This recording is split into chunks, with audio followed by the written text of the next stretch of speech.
अस्सलाम वालेकुम, welcome back to the channel maths with activities. Class 5 की जो है वो हमारे पास चैप्टर 8 चल रहा था। क्लास 5 का आफाक सन सीरीज़ की बुक का एक्सरसाइज 8.2 तक कंप्लीट हो गई थी। 8.3 हम लोग स्टार्ट कर लेते हैं। इसका जो क्वेश्चन नंबर 1 है वो कह रहे हैं the length of a square shaped hall is 28 metres, find perimeter and area of the hall. हमें इसका एरिया एंड पेरीमीटर दोनों फाइंड आउट करना है। और हमारे पास शेप कौन सा है, सबसे पहले वर्ड प्रॉब्लम करने के लिए आप लोग इसकी पिक्चर ड्रॉ कर लिया करें, आप लोग को आसानी हो जाएगी। ठीक है, तो ये हमारे पास 28 मीटर्स आ रहा है। इसकी चारों साइड्स बराबर होती हैं। ठीक है, तो हम इसका पेरीमीटर भी फाइंड आउट करना है, एरिया भी फाइंड आउट करना है। तो हमारे पास पेरीमीटर फाइंड आउट करने का फॉर्मूला स्क्वायर का है 4 × L। ठीक है, तो पेरीमीटर मालूम करने के लिए 4 × L करेंगे हम। तो हमारे पास L क्या है 28। 4 को हम 28 के साथ मल्टीप्लाई कर लेते हैं तो हमारे पास आ जाता है 112। ठीक है, 112 मीटर्स। ये हमारे पास आ गया पेरीमीटर। अब इसी का हमें एरिया भी फाइंड आउट करना है।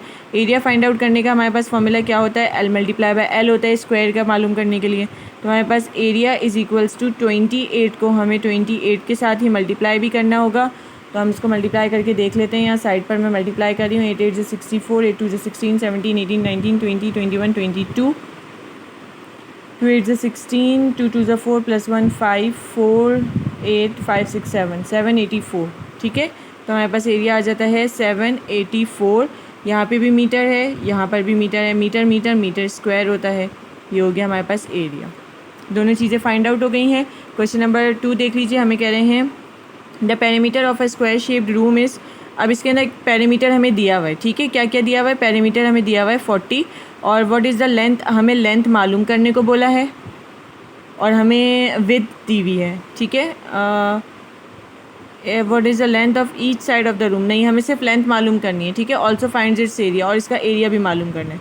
ये दो चीज़ें हमें मालूम करनी है। तो सबसे पहले हमें पेरीमीटर दिया हुआ है, तो हम लोग क्योंकि स्क्वायर शेप्ड है तो हमें पता है ये स्क्वायर बनाया मैंने, ये स्क्वायर शेप्ड है, तो इसका मतलब ये है कि ये साइड, ये पूरा एरिया जो है वो 40 का है। ये पूरा एरिया 40 का है।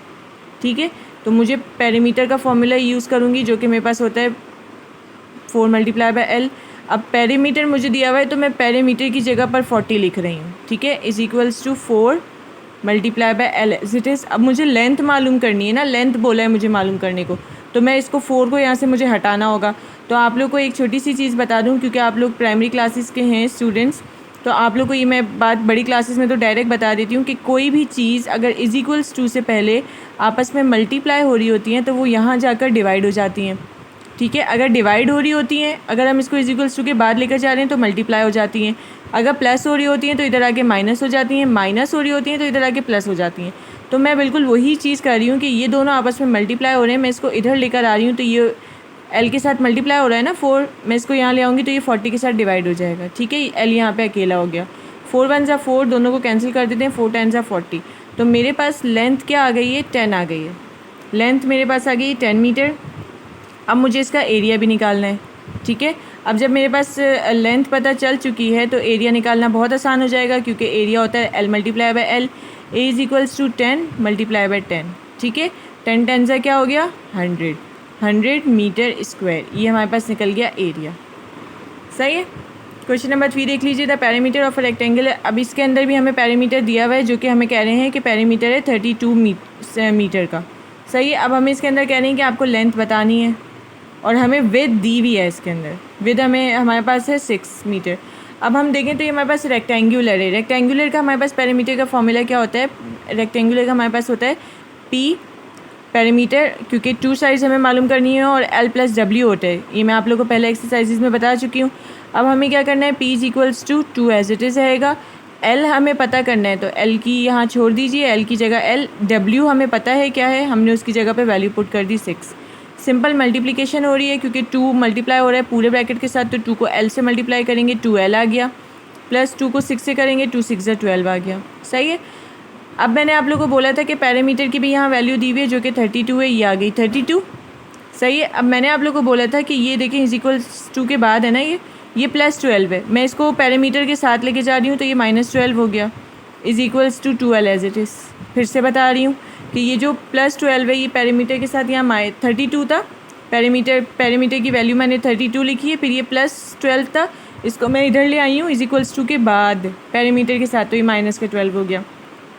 इसमें से इसको माइनस कर देती हूँ, मेरे पास 20 आ गया। ठीक है। अब L 2 के साथ मल्टीप्लाई हो रहा है, बीच में कोई साइन नहीं होती ना, तो दोनों आपस में मल्टीप्लाई हो रहे होते हैं।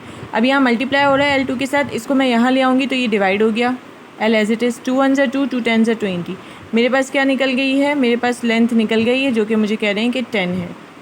ठीक है, 10 मीटर।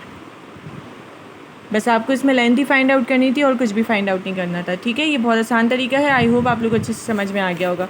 क्वेश्चन नंबर 4 देख लीजिए। क्वेश्चन नंबर 4 के अंदर कह रहे हैं the length of a rectangular मस्जिद, ये भी रेक्टेंगुलर मस्जिद है।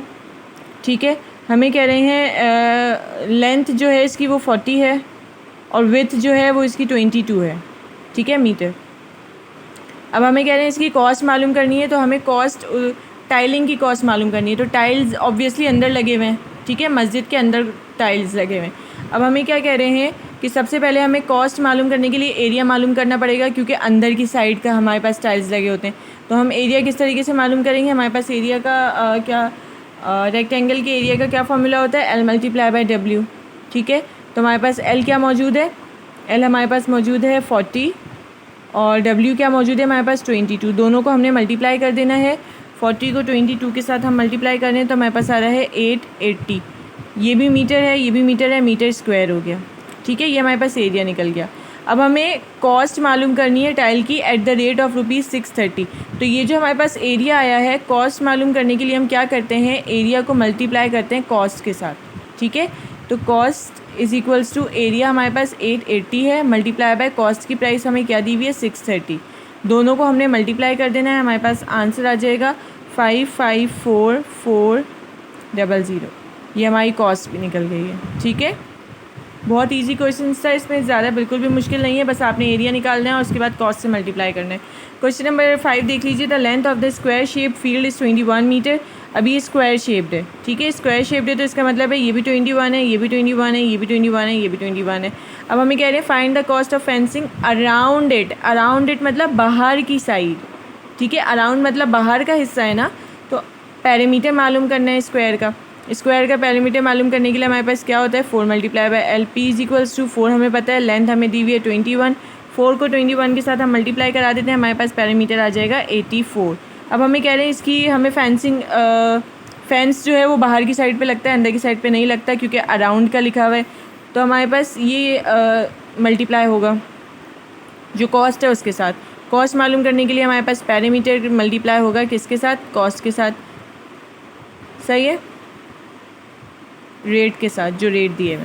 तो हमारे पास पेरीमीटर है 84 मल्टीप्लाई बाय रेट हमें दिया हुआ है 280। दोनों को हमने मल्टीप्लाई कर देना है, कॉस्ट मालूम हो जाएगी हमारे पास, जो कि हमारे पास आ रही है 23520। ठीक है, ये हमारे पास कॉस्ट फाइंड आउट हो गई। सिंपल कॉस्ट की तो आपको प्राइस मल्टीप्लाई करनी है, लास्ट में आपको जो भी दिया हुआ है बस आपको समझना ये कि ये अराउंड इट है, तो इसका मतलब है बाहर की साइड है, बाहर की साइड पेरीमीटर होता है। ये मैं आप लोगों को थोड़ा एक्सप्लेन में पहले बता चुकी हूँ। ठीक है, find cost of cementing the area. अब देखें एरिया की बात करें, एरिया हमारे पास अंदर की साइड होती है ना, तो अब हमें एरिया की बात करें तो हमें इसका एरिया निकालना पड़ेगा। तो हमारे पास क्योंकि इसी का क्वेश्चन है सेम, तो हमारे पास एरिया निकालने का फॉर्मूला क्या होता है, L मल्टीप्लाई बाय L। तो L हमारे पास 21 है तो मल्टीप्लाई बाय 21 ही होगा। L को 21 से मल्टीप्लाई करें, हमारे पास 441 मीटर स्क्वायर आ रहा है। ठीक है, अब हमें इसकी कॉस्ट भी मालूम करनी है। कॉस्ट मालूम करने का एरिया मल्टीप्लाई बाय रेट होगा, जो भी रेट हमें दिया हुआ है। एरिया 441 आ गया, मल्टीप्लाई बाय रेट हमारे पास क्या है 325। दोनों को आपने मल्टीप्लाई कर देना है और आपके पास आ जाएगी कॉस्ट। ठीक है, जो कि आपके पास आ रही है 1,43,325। ठीक है, आई होप आप लोग अच्छे से समझ में आ गए होंगे क्वेश्चंस। अगर नहीं आए तो वीडियो पॉज करके थोड़ा सा पीछे जाके फिर से देखिए, आप लोग को ज़रूर समझ में आ जाएंगे इंशाल्लाह। प्लीज़ चैनल को सब्सक्राइब कीजिए, वीडियोज़ को लाइक कीजिए, अपना ख्याल रखिए। थैंक यू सो मच, अल्लाह हाफ़िज़।